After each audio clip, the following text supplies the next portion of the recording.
Hello, magandang umaga po ulit. Ito po ulit si Wingganda TV at mayroon po naman ako sa inyo i-introduce ngayon kung paano gumawa ng cord. So sa ngayon po ay ang gagawin natin ay isang motif cord for the gold motif.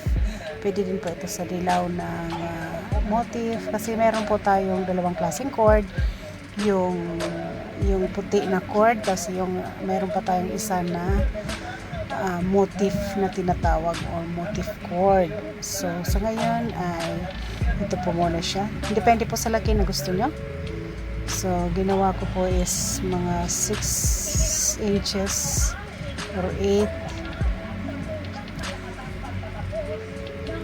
Hatiin lang po natin sa tatlo.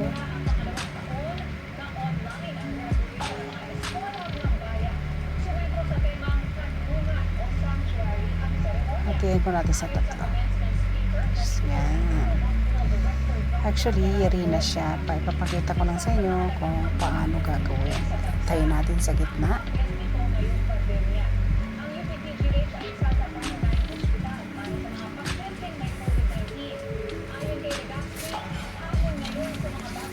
Okay, so ito na siya.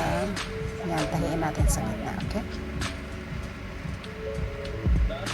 Magkakabuo po tayo ng ganitong kahaba. At ang ganda po niyan kasi glittery na po siya. No need nang mag-add ng additional anything flowers.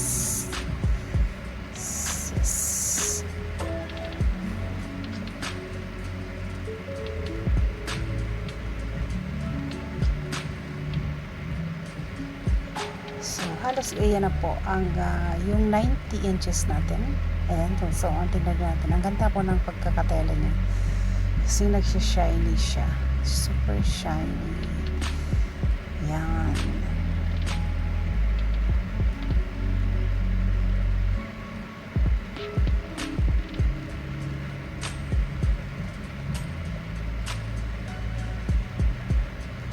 Ayan po. Okay. Papakita ko lang po sa iyo yung telang klaseng ginamit ko. So, any cloth naman po. Mas siguro may mas maganda pa dyan. Depende na po sa inyo. So, papakita po sa inyo kung paano ko ginawa. Napakasimple lang. Mas maganda po kasi yung hand sew lang. Gamit lang ating kamay. Make sure na both side ay matahin natin para hindi siya bumuka. Okay.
ito yung ribbon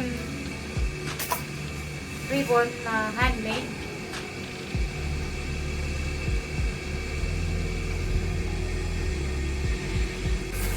Ang size po pala nito is 45 inches. 45 inches po ang size ng each ng isang ganito po. So, this is our idea now, 45 inches. This is for the gold color.